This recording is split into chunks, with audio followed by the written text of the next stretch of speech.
Hello guys, welcome back to my channel. I hope आप सब अच्छे होंगे। आज हम बात करेंगे पारस ठकराल के बारे में, जिनका बार बार एक ही एवरग्रीन डायलॉग है, मुझे फ़र्क नहीं पड़ता, मुझे फ़र्क नहीं पड़ता। लेकिन जब व्यूज़ का अकाल पड़ता है या फिर हेट कमेंट्स की जो संख्या है वो ज़्यादा हो जाती है, तो अचानक से फिर से फ़र्क पड़ने लगता है और वो अपनी पिन्नू उर्फ वैशाली मिश्रा जी के साथ मैदान में सफाई देने के लिए उतर जाते हैं, हर बार की तरह। और इस बार भी कुछ ऐसा ही हुआ। जब इनकी पिन्नू और वैशाली को कोमल की शादी में स्पॉट किया गया था सौरव जोशी के व्लॉग में, और रिएक्शन चैनल वालों ने ये अपडेट ऑडियंस को दी थी या फिर जो रोस्ट चैनल वाले हैं उन्होंने दी थी, तो पारस ठकराल डर के मारे वहाँ कमेंट्स करने गए थे। रिएक्शन चैनल और रोस्ट चैनल वालों को लीगल जाने की धमकी दी थी, कहीं पोल खुल के बाहर ना आ जाए। लेकिन तब तक बहुत देर हो चुकी थी, इनकी ये जो चीज़ें हैं ना वो वायरल हो चुकी थी। और अब जब बड़े बड़े रिएक्शन चैनल वालों ने या फिर पॉडकास्ट चैनल वालों ने इस टॉपिक पे बोलना शुरू किया ना, तो अब डर के मारे सफाई आ गई है।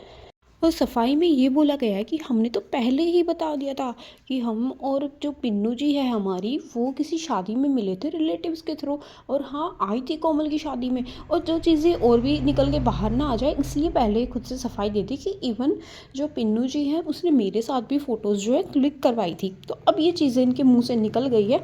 अब इसमें कुछ भी बेढंगा या गलत चीज़ पोर्ट्रे नहीं हो रही है, जैसे कि रिएक्शन चैनल वालों को कमेंट करके धमकी दी गई थी। अब सफाई दी जा रही है कि अरेंज मैरिज है, तो कहीं ना कहीं तो मिले होंगे ना, और इसी शादी में मिले थे। तो क्या देहरादून जो आपके ट्रिप पे गई थी वैशाली, तभी भी आपकी फैमिली को पता था? क्या आपके फैमिली और रिलेटिव्स वाले इतने ज़्यादा ओपन माइंडेड थे कि जब आपकी बीवी थी स्नेहा जी, तो अपनी बेटी वैशाली जी को आपके साथ देहरादून ट्रिप पे भेज दिया गया? अगर आप में गट्स है तो पिन्नू जी का रियल नेम बताओ ना, जो स्कूल या फिर डॉक्यूमेंट्स में नेम है वैशाली जी, वो बताइए ना। जो आपके इंगेजमेंट में पीछे दिखाई भी दे रहा था पारस विद वैशाली, जो सचिन उर्फ वैशाली जी के एक्स बॉयफ्रेंड के साथ आपकी कॉल रिकॉर्डिंग वायरल हुई थी, उसमें चिल्ला चिल्ला के जो वैशाली बोल रहे थे, उसका क्या? तो बताओ ना, ये चीज़ें भी करो मेंशन, बताओ अपनी पब्लिक को अगर तुम्हें गट्स है तो। एटलीस्ट अपनी वाइफ का रियल नेम तो लो ना। ये पिन्नू क्या होता है? उसका कुछ डॉक्यूमेंट्स में नेम तो होगा ना। पिन्नू आपके लिए है, उसका पेट नेम है, लेकिन डॉक्यूमेंट से ऑफिशियल नेम भी तो होगा ना। और क्या मेंशन कर रहे थे? हमारे जो व्लॉग की 60% ऑडियंस होती है वो फीमेल होती है, और फीमेल्स ही ऐसे नेगेटिव कमेंट करती है। तो बिल्कुल मेल जो लोग होते हैं वो मोस्टली अपने काम धंधे पे जाते हैं। जो फीमेल ऑडियंस तुम्हारी है ना, वो मोस्टली हाउस वाइफ है या फिर ऐसी ऑडियंस है जो कि ड्रामा की जगह तुम्हारा फैमिली ड्रामा देखती है। तुम्हारे बेढंगे व्लॉग्स देखने का ना मेल्स लोगों को टाइम नहीं होता है, उनमें इतना टाइम नहीं होता कि तुम्हारा सुहागरात वाला कंटेंट देखे, और इतनी बकवास चीज़ें जो तुम दिखाते हो झूठ पे झूठ वो देखे और तुमको सपोर्ट करे।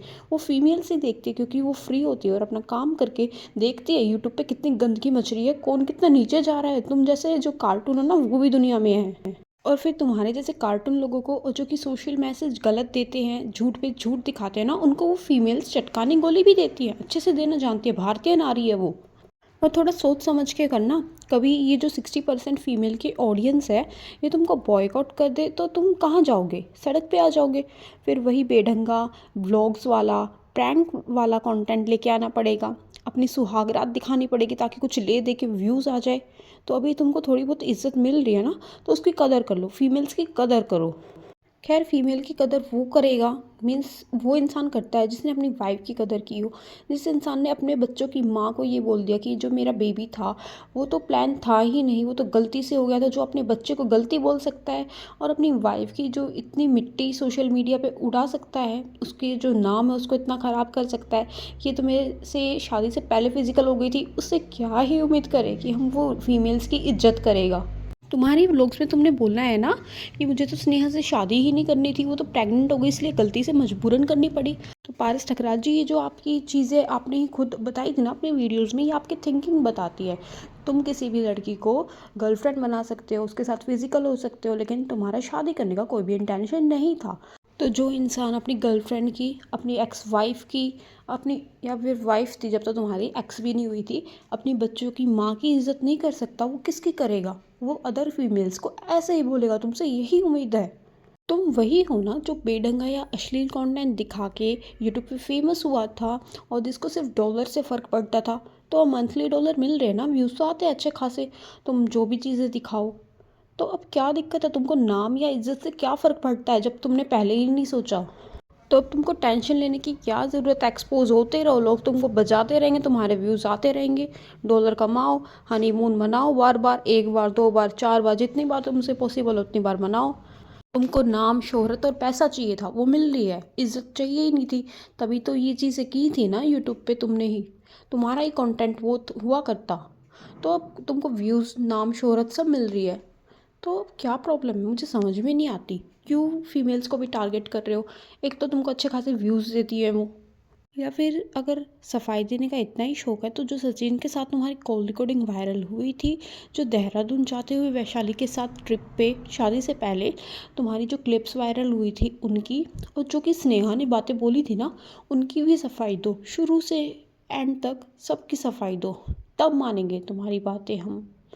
और प्रूफ करना, ऐसे ही हवा में कुछ भी बातें, और झूठ मत बोलना जो कि तुम हमेशा की तरह बोलते आए हो।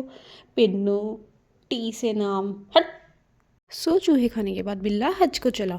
यूट्यूब पे इतनी गंदगी दिखाने के बाद, इतनी सारी चीज़ें करने के बाद, खुद को महान दिखाने की, अच्छा दिखाने की एक्टिंग ये कैसे कर लेता है ना, गॉड नोज। बहुत ही गजब की एक्टिंग करता है भाई। रिएक्शन और रोस्ट वालों को लीगल एक्शन लेने की धमकी देता है। तेरे ऊपर नहीं लिया किसी ने लीगल एक्शन। तूने देश दुनिया के बच्चे बिगाड़ दिए गंदी चीज़ें दिखा के यूट्यूब पे, विदाउट एनी डिस्क्लेमर। तेरे ऊपर नहीं लिया किसी ने लीगल एक्शन। तो कुछ भी झूठा कंटेंट और गलत कंटेंट दुनिया को दिखाए, हमारा काटे, और फिर हम कुछ बोले भी ना, ऐसा तो नहीं हो सकता ना हमसे। तो हम तो करेंगे, रिएक्शन बनाएंगे, रोस्ट बनाएंगे, कमेंट्स भी करेंगे। और फिर तू बोलते रहना मुझे फर्क नहीं पड़ता, मुझे फर्क नहीं पड़ता। फिर तुझे ही फर्क पड़ेगा। अरे कब तक फर्क नहीं पड़ेगा। पारस ठकराल जी का भी ना उस छोटे बच्चे अभिनव अरोड़ा जैसा ही सीन है। मुझे फर्क नहीं पड़ता, मुझे फर्क नहीं पड़ता। अरे कब तक फर्क नहीं पड़ेगा। जी भर के फीमेल ऑडियंस को टारगेट किया, उनके बारे में बुरा गलत जो समझ में आया बोला, और फिर पता था अच्छे से बजाने आती होगी वही फीमेल ऑडियंस, तो कमेंट सेक्शन ऑफ कर दिया। तो जो पारस ठकराल की 60% फीमेल ऑडियंस है ना, उनको मैं एक ही बात कहना चाहूँगी, अरे वाह भारतीय नारी, पड़ी वैशाली मिश्रा के पति पारस ठकराल पे भारी। निकाल दी सारी पारस ठकराल की झूठी अकड़ सारी। अगर आप लोगों के कमेंट्स में कोई कदर रह जाए तो वो पूरी कर देगी रोस्ट वीडियो हमारी। ये छोटी सी शायरी मेरी तरफ से उन फीमेल ऑडियंस के लिए जिन्होंने पारस ठकराल के नाक में दम किया और इससे इसका सच निकलवाने में मजबूर किया। और एक दिन आप लोग इसको सच में इतना मजबूर कर ही दोगे, ये गलतियाँ खुद कर देगा, खुद एक्सपोज हो जाएगा। तो गाइज़ ये थी मेरी पारस ठकराल के लिए roast plus expose video with Shayari. I hope आप लोगों को ये वीडियो पसंद आई होगी। अगर वीडियो पसंद आए तो वीडियो को लाइक करना। अंधभक्त मेरे कमेंट से दूर रहे, वरना धोने के लिए अच्छा सा निरमा पाउडर मेरे पास है। कमेंट सेक्शन में अपना ओपिनियन जरूर देना, वीडियो को लाइक करना। इसी तरीके की रोस्ट प्लस एक्सपोज वीडियोज़ के लिए चैनल को सब्सक्राइब करें। मिलते हैं जल्द एक नए वीडियो में, तब तक के लिए bye bye, take care everyone, अपना ध्यान रखना।